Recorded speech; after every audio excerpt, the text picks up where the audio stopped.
Treasure Island by Robert Louis Stevenson. Chapter 8, Me and Hans.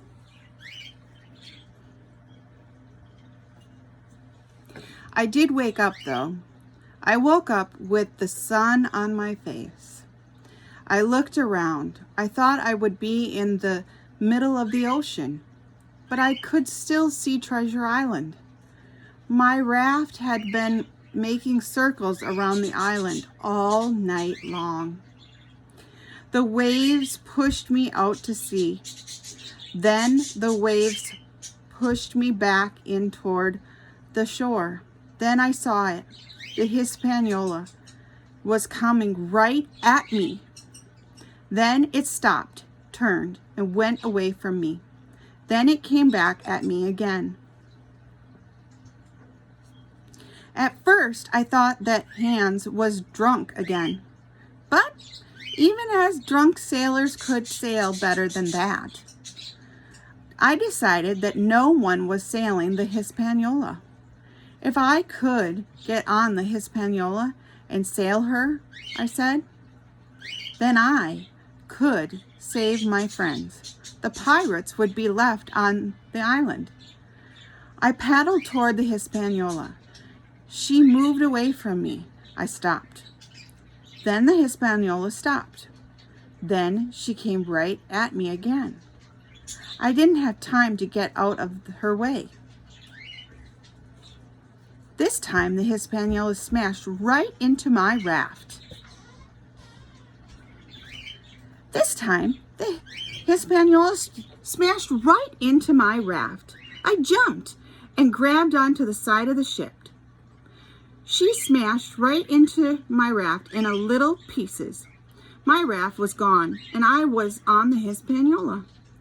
I went on board and found the Hispaniola's hands and the pirate in the red cap. Neither of them moved. They were both covered in blood.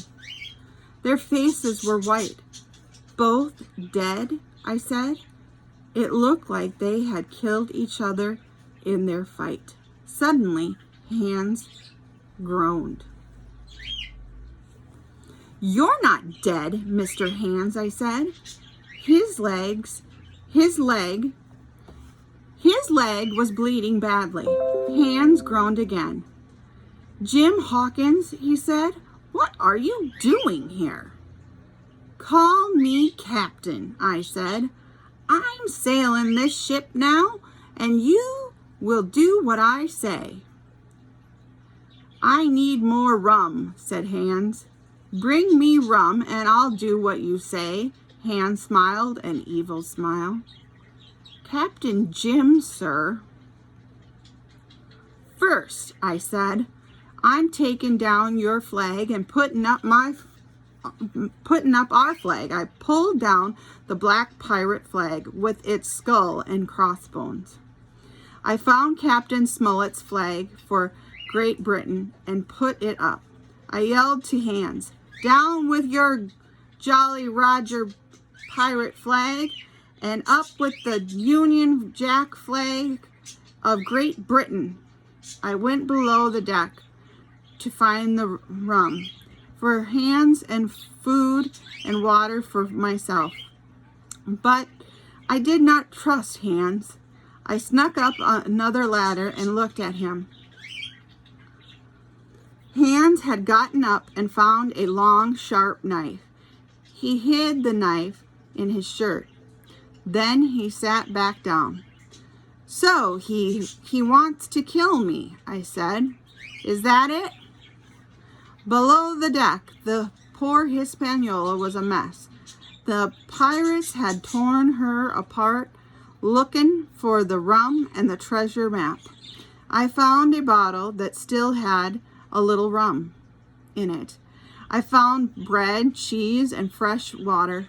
I went back on the deck. I knew that Hans would not kill me until the ship was safe. I gave him the rum. I wanted Hans to stay drunk. Hans helped me sail the Hispaniola.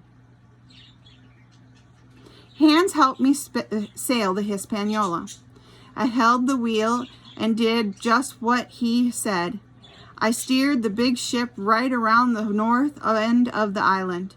We beached her in the sand where she could not float away. Hans did not like looking at O'Brien, the dead pirate.